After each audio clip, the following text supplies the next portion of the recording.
Boom.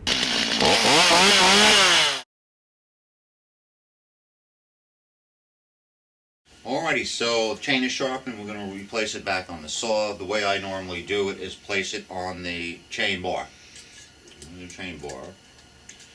Oh, I've done this a few times. Make sure you got the chain blade facing the right direction. Okay, there's one side of the chain that cuts and the other side doesn't do anything. So the side that cuts goes forward. So I don't make the same mistake again.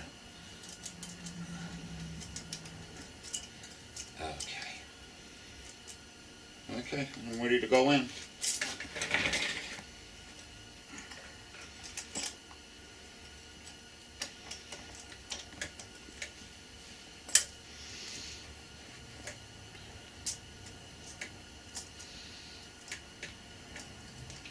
Make sure my chain is in the bar all the way around.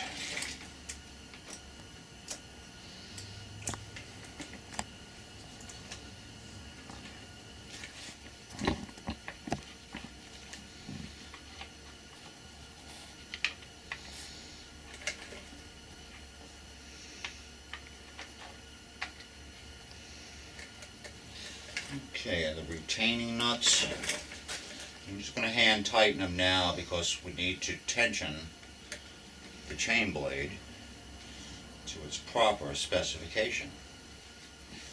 For me, the proper specification is as tight as I can get it and still have it roll freely on the chain bar. So we're not that tight here.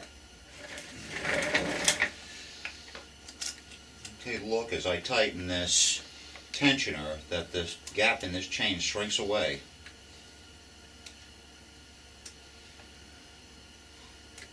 Okay, now it should be right about there. This is how much slack I got in it now. We like to tension this bar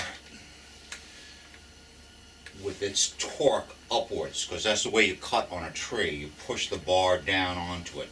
Try not to undercut too much because it disturbs the setting of this bar. So that's what I have right now. I can go a little tighter, but I want to see it roll. Now, I'll roll it, and it rolls nice. Let me tighten it a little bit more.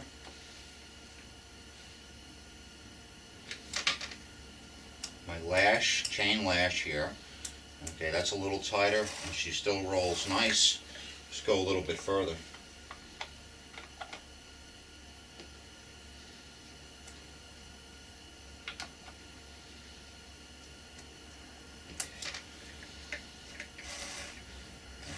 Beginning to feel a slight bind now. Okay, so I'm just going to back this off just a little bit, not much.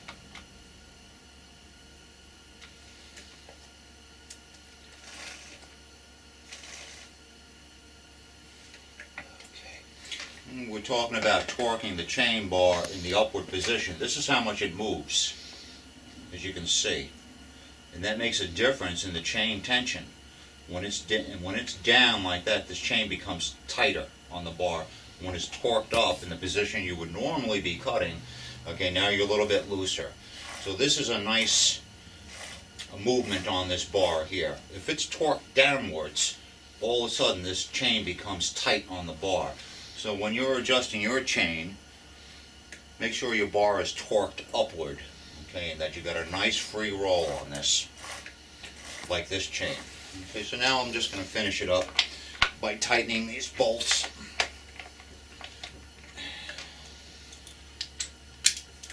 Okay.